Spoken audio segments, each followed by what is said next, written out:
혈액을 따라 암세포가 전신으로 퍼져 생명을 위협하는 병, 혈액암.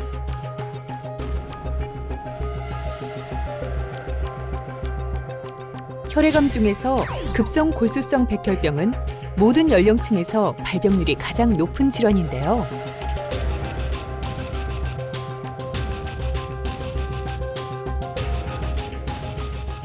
최근 우리 전 인구가 노령화가 되고 자꾸 나이가 이제 먹어감에 따라서 주로 60세 이상의 노인층에서 보다 꾸준하게 이런 질환이 증가하고 있는데, 특히 급성 골수성 백혈병은 위암이나 폐암과 같은 다른 고형암들과 좀 달라서 진단 당시 모든 환자들이 혈관을 통해서 백혈병 세포가 온몸에 퍼져 있기 때문에 한번 발병하면 거의 예외 없이 고형암 4기에 해당될 정도로, 말기에 가까울 정도로 매우 치명적이라고 합니다.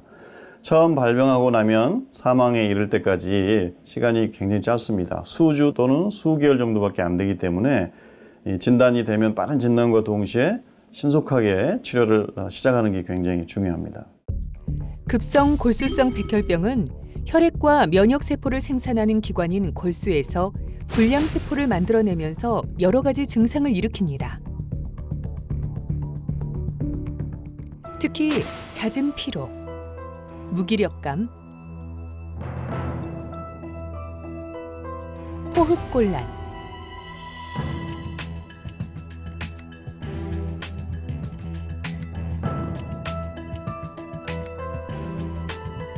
어지럼증 같은 빈혈 증상이 생길 수 있는데요.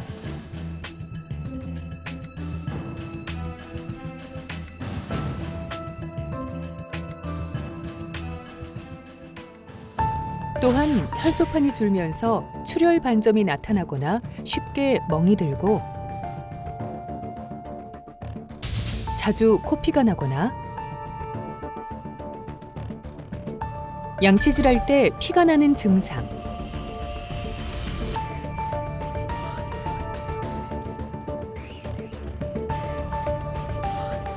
정상 백혈구 부족으로 쉽게 감염이 되고, 감기처럼 열이 나거나 원인이 불확실한 폐렴 증상도 자주 나타나게 됩니다.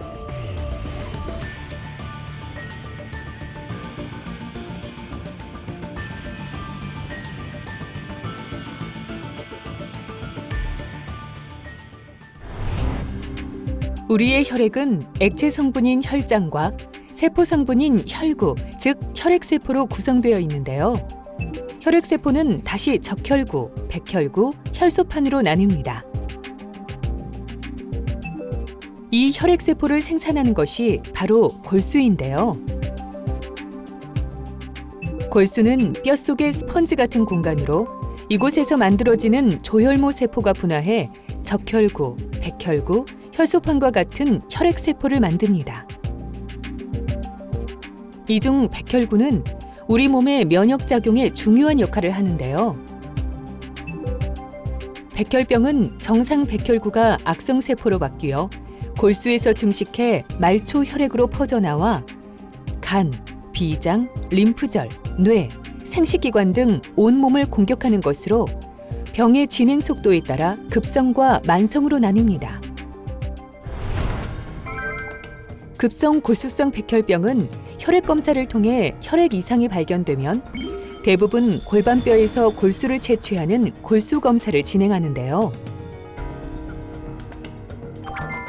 이후 골수도말 검사와 조직 검사를 통해 골수 생산 능력과 형태, 유전자 변이 등을 파악해 질병의 중증 단계와 예후 인자를 평가합니다. 이렇게 최종 진단과 중증도 평가에 따라 치료 방침이 결정되는데요.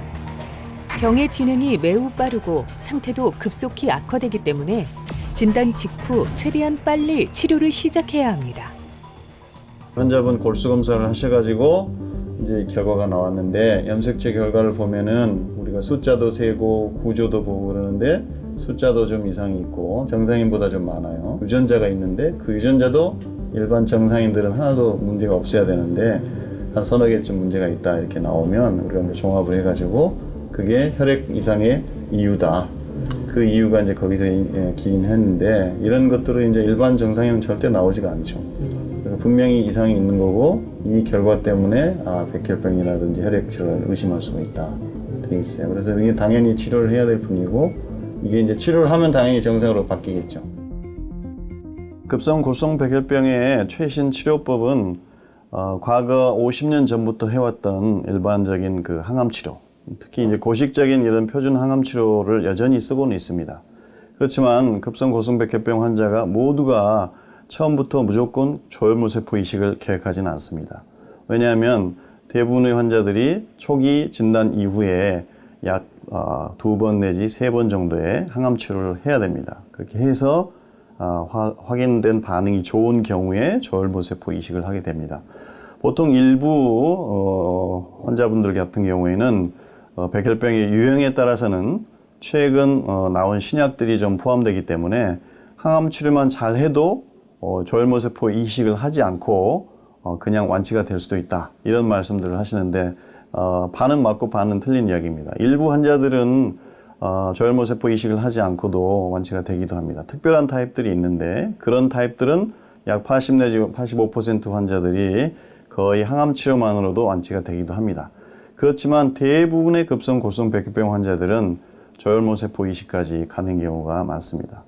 현재까지 많은 환자들이 조혈모세포 이식을 받게 되지만 반드시 이런 백혈병의 어떤 특성, 유형과 또 진단 당시에 우리가 발견한 어떤 유전자의 특성이라든지 또 치료 과정에서의 평가 결과 어떤 점수에 따라서 그런 점수를 정밀하게 분석한 걸 우리가 예후인자라고 그러는데 그런 예후인자에 따라서 치료 방법이 결정되기도 하고 특히 이런 항암 치료 과정에서 굉장히 중요한 합병증들이 많이 생기기 때문에 거기에 따라서 조혈모세포 이식이 미뤄지기도 합니다. 그리고 이제 최근에 가장 핵심이 표적 치료제인데 급성 골성 백혈병은 사실 지난 50년 동안 썼던 항암제 이외에 최근에 새로 개발된 표적 치료제가 거의 없습니다. 임상 1선에 소개된 일부 임상시험에서 약제가 소개는 됐지만 아직 1선에 소개된 약은 없을 정도로 약이 없기 때문에 굉장히 어려웠는데 다행한 거는 최근에 중요한 임상시험에서 이제 통과된 새로운 계열의 표적 치료제가 곧 우리 환자들한테 쓸 수 있게 되어질 것 같습니다. 그렇게 되면 이런 표적 치료제는 과거의 고식적인 치료보다는 훨씬 독성이 적고 또 효과적으로 백혈병의 유전자를 표적으로 하기 때문에 중요한 표적 그 자원만 공격하기 때문에 독성이 적으면서도 효과적인 새로운 치료법을 임상 1선에 도전할 수 있기 때문에 큰 희망을 줄 거라고 여기고 있습니다. 그 다음에 이제 가장 또 최근에 핵심이고 관심이 많은 거는 우리 환자들 뿐이 아니고 저희 의료 전문의들도 중요한 게 이 면역 치료제라는 건데 이거는 21세기 의학 발전의 꽃이라 할 수 있고 특히 말씀드린 대로 백혈병의 유전자 이상을 특별한 유전자 이상을 공격할 수 있는 이런 표적 치료제가 개발되어 가고 있기 때문에 이들 백혈병 유발 연관 변이 유전자를 공격할 수 있는 이런 표적 치료제와 새로운 면역 치료제를 병합하는 효과적인 치료법들이 많이 이제 연구가 돼서 속속 임상의 일선에 소개가 되고 있습니다. 특히 저희 기관에서 이제 전 세계에서 처음으로 시도했던 세포 독성 T세포 임상 1상 2상 연구가 있었는데 이거는 고식적인 항암 치료만 하고 이식만 하게 되면 거의 한 70-80% 재발하는 그런 환자들을 세포 독성 T세포를 이용해 가지고 동종 조혈모세포 이식 이후에 면역세포 치료법을 증강했더니 거의 10년 동안 약 70-80% 환자가 재발하지 않다. 그래서 굉장히 좋은 성과를 저희가 세계적인 학술지에 발표도 했고 그래서 이 좋은 결과를 바탕으로 최근에는 이제 이 연구를 확대해서 2세대 제2 T세포 치료법을 이용한 국내 다기관 임상 연구를 진행할 걸 계획하고 있고 제가 그 책임 연구자로서 시작할 것을 앞두고 있습니다. 결국 궁극적으로 마지막 치료라고 흔히 하는 조혈모세포 이식을 하게 되는데 항암 치료와 면역세포 치료, 표적 치료제를 병합하고 그리고 최종적으로 이제 조혈모세포 이식을 하게 되는데 이 조혈모세포 이식 역시 전 세계적으로 지난 5, 60년 동안 계속 지속됐던 가장 강력하고 중요한 치료법입니다. 하지만 문제점은 이런 조혈모세포 이식 역시 이식 이후에 굉장히 심각한 합병증이 발생할 수 있다는 거죠. 특히 재발하는 문제도 있지만 20편대 숙주병이라는 심각한 합병증이 있어서 치명적인 결과도 종종 있기 때문에 과거에 우리가 흔히 했던 이런 표준 이식에 더해 가지고 이제 환자의 보통 치료 과정에서 우리가 굉장히 정교한 지표를 미세 잔존 질환이라는 어떤 측정 지표를 만들어 가지고 검사를 했을 때 이 잔존 질환이 얼마나 있느냐를 평가를 하면 그 환자의 강도를, 치료 강도를 조절할 수 있다는 그런 개념을 도입해서 기존에 했던 표적 치료제하고 면역 치료제를 병합하면서 또 이식의 강도도 조절하고 또 환자의 특성마다 또 다른 개체 특이성을 종합을 해서 환자의 맞춤형으로 치료를 할 수 있다는 이런 개념이 도입됐기 때문에 이걸 우리가 통틀어서 다중 연속 병합 치료법이라고 그러는데 조혈모 세포 이식에 이런 다양한 첨단 기법들이 도입되면서 환자들의 독성이나 후유증들이 훨씬 적어지면서 성적이 좋아지는 그런 좋은 방법들이 고안되어서 임상에 적용되고 있습니다. 조혈모 세포를 주는 공여자가 형제나 가족인 경우에는 혈연간 이식, 그리고 제대혈이나 타인인 경우에는 비혈연간 이식이라고 하는데요. 또한 동종 조혈모 세포 이식의 경우 조직 적합 항원이 어느 정도 일치하느냐에 따라 항원이 모두 맞는 완전 일치 이식과 항원 8자리 중 절반이 맞는 절반 일치 이식이 있습니다. 최근 조혈모 세포 이식 분야에서 가장 이제 첨단 분야가 절반 일치 또는 반일치 혈연간 조혈모 세포 이식이라는 분야입니다. 이거는 이제 과거에는 형제간이라든지 타인 또는 제대혈 이런 유사한 이식들이 있었지만 그런 경우는 대부분 이제 조혈모 세포 이식을 넘겨주는 건 비슷하지만 공여자가 유전자가 맞지가 않습니다.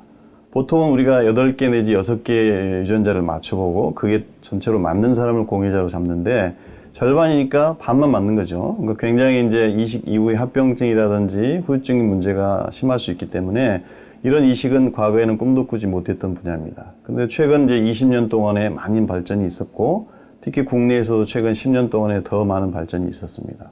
그래서 형제 간의 이식이라든지 타인 이식과 거의 성공률이 비슷한 수준으로 최근에는 이 반일치 이식도 좋아졌는데 이 조혈모 절반 일치 이식이 실제 임상에 도입된 건 사실은 국내에 약 15년, 20년밖에 되지 않고 많이 활성화된 건 최근 10년밖에 되지 않았습니다. 저희가 특히 초창기에 이 반일치 이식을 했던 시절이 약 20년 전인데 그때는 치료가 전혀 안 되는 환자들, 재발하고 또 불응하고 이런 급성골성백혈병 환자만 대상으로 했기 때문에 굉장히 어려운 부분이 있었고 그때 당시에는 선구자적으로 이런 시도를 처음 했었는데 이 신이식법 결과를 2004-5년경에 국제학회에 보고도 했지만 당시에는 처음이었기 때문에 특히 환자 상태가 굉장히 좋지 않은 환자들을 대상으로 했기 때문에 이식 성적도 좋지 않았고 겨우 1년에 몇 명 할까 하는 정도였습니다.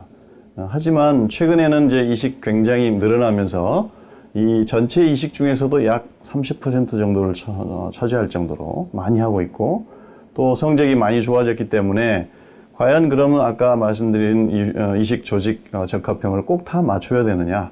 맞추지 않고 틀려도 절반까지만 맞춰도 하는데 하는 의문을 제기하는 사람도 있을 정도로 절반 일치 이식이 굉장히 안전하고 효과적인 이식법의 하나로 표준적인 치료법, 이식법의 하나로 자리 잡아가고 있는 상황입니다.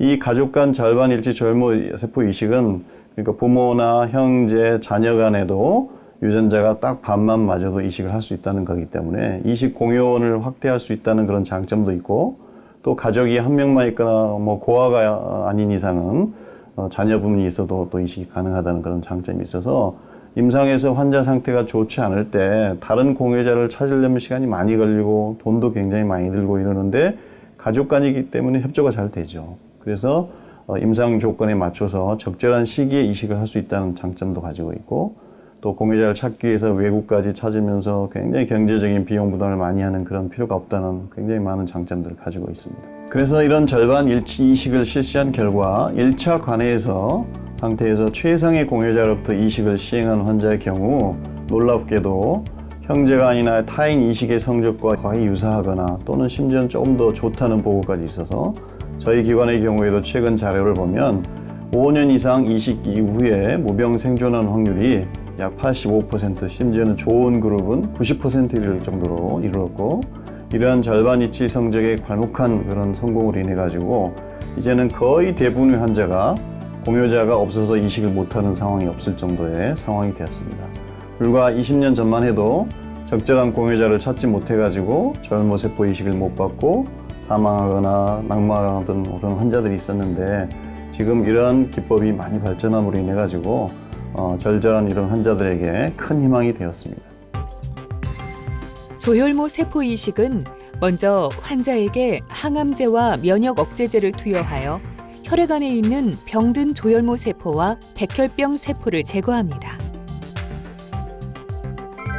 공여자에게서 채취한 정상 조혈모 세포를 환자의 중심 정맥을 통해 수혈처럼 주입해 이식이 이루어지면 환자의 골수로 찾아 들어가게 되는데요. 새로 이식된 조혈모 세포가 자리를 잡고 증식하여 정상 혈구 세포를 만들게 됩니다. 이후 환자 몸속에서 완벽한 면역 세포 활동을 하기까지는 수년의 시간이 필요합니다. 표준적인 이식이 많이 발전되고 성공률이 높아지긴 하였는데 결국 가장 관건은 이식 이후에 치명적인 합병증을 어떻게 예방 혹은 조절하느냐 하는 게 큰 문제입니다. 특히 가장 중요한 것이 결국 원질환이 재발하는 문제하고 이식편대 숙주병이라는 게 발생하는 건데 이 두 가지를 어떻게 우리가 예방하고 조절하느냐에 큰 숙제가 있습니다. 지난 시간 동안 항암 치료와 조혈모 세포 이식까지 많은 성공을 했지만 아직도 표준적인 상태에서 이식한 약 30 내지 50% 환자가 수년 이내에 재발하게 됩니다. 결국 이런 재발을 미리 예측해서 어떻게 선제 치료를 해서 재발률을 줄이냐 하는 방법하고 또 실제로 재발했을 경우에 이 환자를 어떻게 2차 치료를 하는가 하는 것은 지난 시간 동안에 전 세계에서 많은 연구가 되었고 중단 없는 발전을 했지만 아직까지도 많은 환자들에게 커다란 숙제로 남아있고 저희 분야에서도 많은 발전을 이루었다 하더라도 더 연구가 지속되어야 될 분야이기도 합니다. 그리고 또한 재발 다음으로 중요한 것이 급성 또는 만성 이식편대 숙주병이라 하는 건데 이거는 이식 이후의 기간에 따라서 구별하긴 하지만 결국 이식된 공여자의 세포가 활성이 돼서 림프구가 환자 몸속을 돌아다니면서 이제 공격을 하게 되는데 공격을 해야 됩니다, 사실. 그런데 공격하는 게 우리가 제어할 수 없는 수준으로 심하게 공격을 하게 되면 병이 되는 거죠. 그래서 이런 이식편대 숙주병은 동종 조혈모 세포 이식을 한 환자들에서는 칼의 양날과 같아서 너무 심하게 생기면 환자가 사망하기도 하는 치명적인 합병증입니다. 하지만 또 한편으로 전혀 생기지 않으면 백혈병조차도 공격이 안 되기 때문에 재발률이 높아지는 그런 문제점을 일으키죠.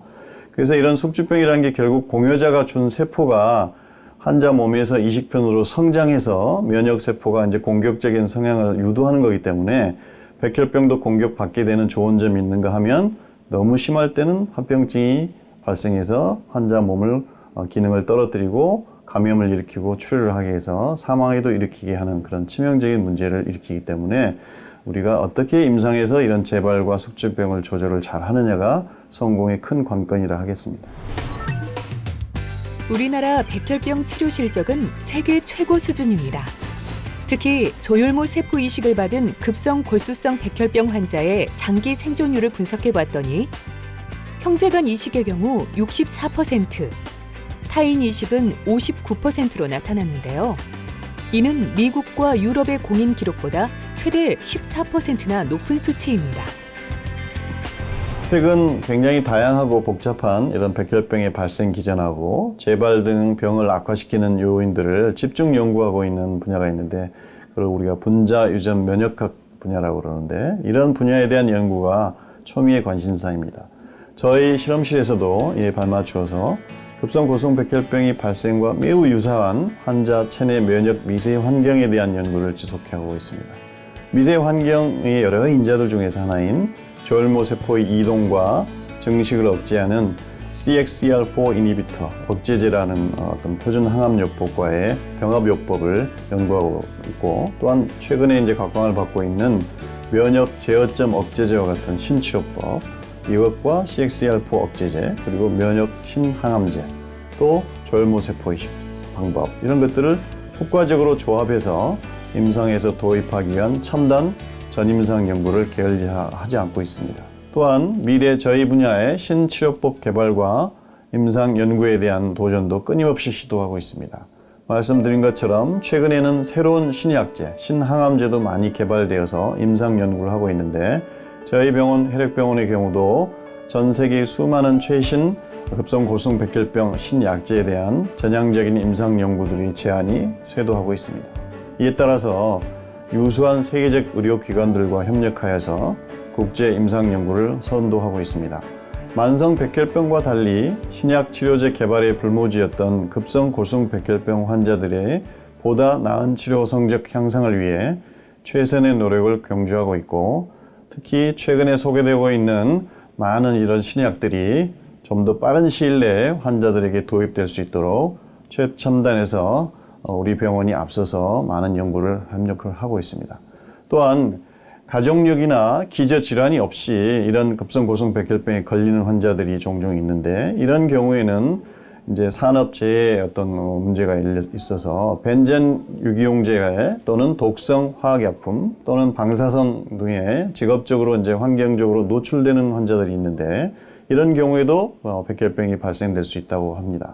최근 이런 산업재해를 직업성 질환으로 판단될 수 있는 환자들 미리 예방도 하고, 또는 진단됐을 때도 그 환자가 그런 이유로 발생했는지 연관성을 찾고 또 치료까지 돕고 있는 이런 노력을 하고 있는데, 국내에서 저희 병원에서 가장 먼저 직업환경의학과 교수님들과 공동 연구를 통해서 작업장에서의 유해한 요인을 파악해 질병을 예방하는 것까지 목표로 연구를 추진하고 있습니다. 항암 치료에서 조혈모 세포 이식, 면역 치료와 신약 개발에 이르기까지 급성 고수성 백혈병 치료를 희망으로 바꿔가고 있는 혈액질환 명의 김희재 교수. 조혈모 세포 이식 및 혈액학 분야의 연구 성과와 업적으로 대한조혈모 세포 이식학회 조혈모 세포 이식 학술상을 수상해 우리나라 혈액암 치료에 획기적인 전기를 마련하고 관련 분야의 국제적 위상을 드높였습니다. 불치의 병에서 완치의 병으로 가기 위한 급성 고수성 백혈병 정복을 위해 끊임없이 치료법과 신약 개발에 온 힘을 쏟고 있습니다. 제가 이 급성 고수성 백혈병 분야에 몸 담은 지도 벌써 20년이 넘었습니다. 지금 생각해 보면 이제 1990년대 말인데, 제가 처음 이제 이 분야에 몸을 담았을 때 아주 이제 햇병아리 같은 시절이었는데, 그때 봤던 환자들이 많이 떠오릅니다. 지금도 기억을 한 몇몇 환자들이 있는데, 그 중에서도 이제 나이가 젊은 환자도 있지만 나이가 많은 분도 있고, 그런데 특히 기억에 남는 환자는 19살짜리 이제 젊은 여자 학생이 있었는데, 아마 요즘 같으면 치료가 잘 됐을 것 같아요. 그런데 그 당시에는 이제 치료법이 좀 불비했기 때문에 결국 치료가 안 돼가지고, 제가 이제 보고 있던 그 병원에서 침상에서 저하고 이제 몇 마디 말도 못하고 또 고갯짓만 하고 이렇게 사망한 그런 환자가 있었어요. 근데 사실은 이제 그때는 저도 좀 나이가 어렸을 때고, 또 그 환자도 나이가 굉장히 어린 환자였기 때문에 감정이입이 많이 됐던 그런 시절이 있었어요. 근데 지난 20년을 돌이켜보면 제가 많은 환자들, 특히 이제 수천 명의 이런 급성 백혈병 환자를 봐왔는데, 잘 되는 환자가 있는가 하면 잘 안 되는 환자도 있고, 특히 급성 백혈병은 만성 백혈병과 달라서 사실은 시간이 갈수록 성적이 많이 좋아지고 있다고는 하지만 사망하는 환자도 종종 있습니다. 그러니까 이런 이제 죽고 사는 문제가 결부되어 있기 때문에 제가 이제 감정적으로 좀 어려운 경우가 사실은 생기기도 하죠. 그런가 하면 또 기억에 남는 환자가 하나 있는데, 그 환자도 20대 초반의 젊은 남자 학생이었어요. 대학생으로 기억하는데, 근데 그 환자가 성격이 이제 굉장히 좀 제어가 잘 안 되고, 또 치료 과정도 수년이 걸리는 치료이기 때문에 또 합병증도 많이 생겼어요. 그 환자 젊은 환자인데도 불구하고 많이 생겨서 고생도 하고, 또 중간에 치료를 포기하겠다고 막 이제 가족들하고도 뭐 얼갈구가 있고, 저하고도 좀 다 어려운 경우가 있었는데, 그래도 어떻게든 치료를 잘 마치고 최종 치료엔 조혈모세포 이식까지 하고, 저하고 이제 한 3년 정도 아마 치료를 하고, 그 다음에는 치료가 좀 단절이 돼서 외래를 방문하지 않았던 그런 환자가 있었습니다. 그런데 이제 그 환자가 얼마 전에 저한테 방문을 했어요. 그게 약 한 7, 8년 이후 이제 지나가지고 방문을 했는데, 치료 시작하고 나서로 따지면 한 10년이 지난 거죠. 그리고 저하고는 이제 한 7, 8년 안 봤는데, 이제 의젓한 이제 성인이 돼서 나타났죠. 그런데 정말 놀라운 거는 신부님이 돼서 나타났어요. 그래서 그분이 이제 근사한 게 신부복을 입고 나타나가지고 저한테 이제 기억하냐고 저한테 물어보더라고요. 기억은 하는데 이제 얼굴이 많이 바뀌고 세월이 많이 흘러서 딱 알아보진 못했는데, 제 입장에서 너무 놀랍기도 하고 너무 다행스럽기도 하고 고맙기도 하고 뭐 굉장히 여러 가지 복잡한 감정이 이제 교차가 되더라고요. 그래서 아무튼 그 어려운 시절도 자식도 떠오르고 또 저희도 떠오르고 그랬는데 아무튼 잘 돼가지고 이제는 그분이 외국에 이제 나가서 신부님으로서 활동을 하고 있다고 제가 알고 있습니다. 아무튼 좋지 않은 그런 경우도 있지만 또 이렇게 보람을 느끼는 경우도 있고 또 어려운 경우를 많이 극복하고 또 생소고락을 넘겨서 생활로 돌아오고 이런 걸 보면 많은 보람도 느낍니다. 그렇지만 아직도 이 급성 골성 백혈병이 절대절명의 순간에서 치료가 잘 안 되는 경우가 있기 때문에 이걸 어떻게 우리가 좀 더 성적을 좋게 하고 또 심지어는 치료가 끝나도 치료 후유증으로 고생하는 분들이 있기 때문에 그런 것들을 우리가 좀 최소화할 수 있느냐 하는 이런 부분에 대한 연구는 계속 게을리하지는 않겠다 생각을 하고 있고 또 임상뿐이 아니고 실험실 연구를 통해서도 새로운 어떤 치료법이나 진단법을 개발하기 위해서 열심히 노력해야겠다. 그런 사명의식을 가지고 끝까지 열심히 해야 되겠다 하는 생각을 하고 있습니다. 평생 재발 없이 일상생활로 돌아갈 수 있는 가능성이 있기에 오늘도 연구와 치료를 계속하는 혈액질환 명의 김희재 교수.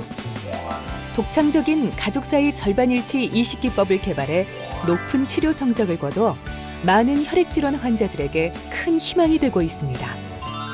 환자들이 건강한 모습으로 가족의 곁으로 돌아갈 수 있도록 끝까지 포기하지 않는 진정한 명의입니다.